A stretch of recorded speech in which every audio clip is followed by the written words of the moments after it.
U.S. delegation, including 2 former U.S. officials, have arrived in Taiwan for post-election talks. Now, this is along with reinforcing the U.S. government's time-honored interest in the Taiwan Strait. Now, their arrival comes a day after Lai Ching-te from Taiwan's ruling Democratic Progressive Party, or DPP, won the presidential elections on Saturday. Now, the U.S. delegation includes a former National Security Advisor, Stephen Hadley, and the chair of American Institute of Taiwan in Taiwan, Laura Rosenberger. Hadley had served as the National Security Advisor from 2005 to 2009 under former U.S. President George Bush. Now, the delegation's arrival comes just hours after former Deputy Secretary of State James Steinberger landed in Taoyuan. The Taiwanese Ministry of Foreign Affairs welcomed the U.S. delegation, who will be staying in the East Asian nation until Tuesday. The delegation met President Tsai Ing-wen. Commenting on the meet, President Tsai said that the visit shows close and staunch partnership between Taiwan and the U.S. The U.S. Department of State had congratulated Lai on his victory in the presidential election on Saturday. It had also expressed eagerness to collaborate with Lai and Taiwan's leaders from all political parties. This is to advance their shared interests and values and to continue their long-standing unofficial relationship.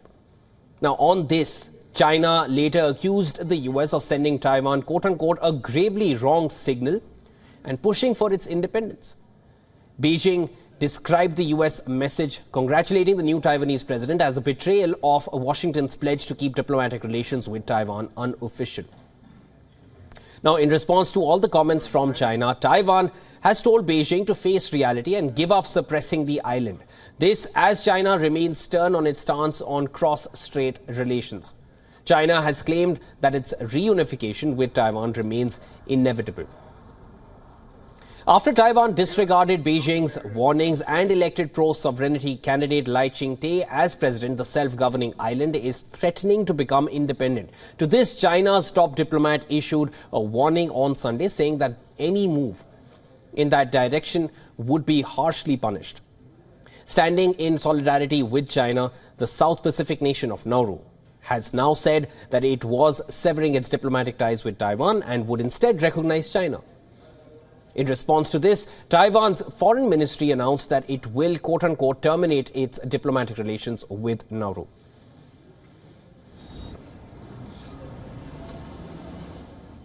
All right, for more on this, we have with us political analyst Ross Darrell Feingold, who's joining us live from Taipei. Welcome to the broadcast, Mr. Feingold. Good afternoon.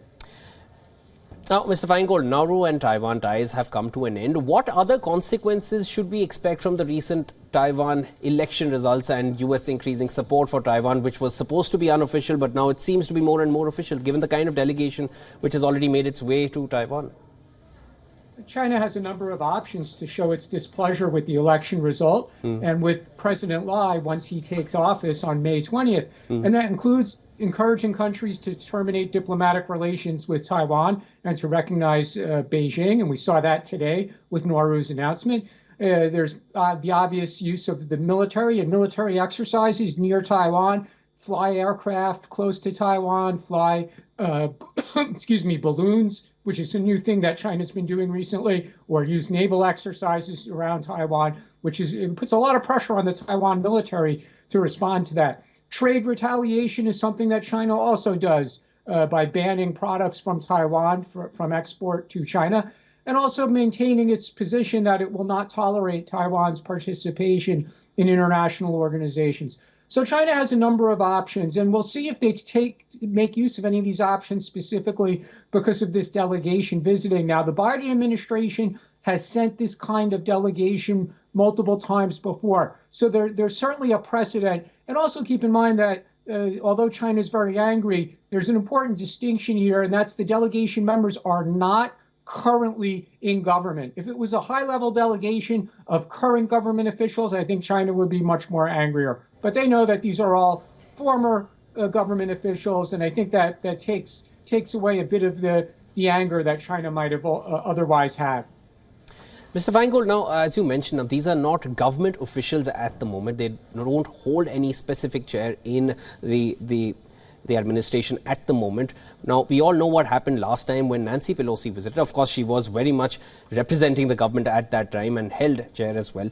I wanted to understand from you, as of now, the military-to-military ties and the talks between US and China, they've just barely resumed.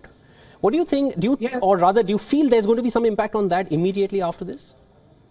It's very possible. That's an option that China has with regard to the bilateral relationship with the United States, to continue some of those talks. I mean, obviously, President Biden put a lot of his personal political capital to try and get those talks restarted. He repeatedly sought a meeting with Xi Jinping. Xi Jinping agreed to the meeting in San Francisco on the sidelines of APEC and agreed to restart some of these bilateral dialogue mechanisms, which are in a number of different areas, not just in military to military, but also in economics, trade, and environment, and drugs cooperation as well, in the fight against illegal narcotics. But certainly China has the option to terminate these, to show its displeasure with the United States. And if China does decide to do that, it will come as no surprise. All right, Mr. Feingold, of course, we are going to be tracking this closely as it develops. Thank you so much for joining in on the broadcast and sharing all your insights with us. Thank you.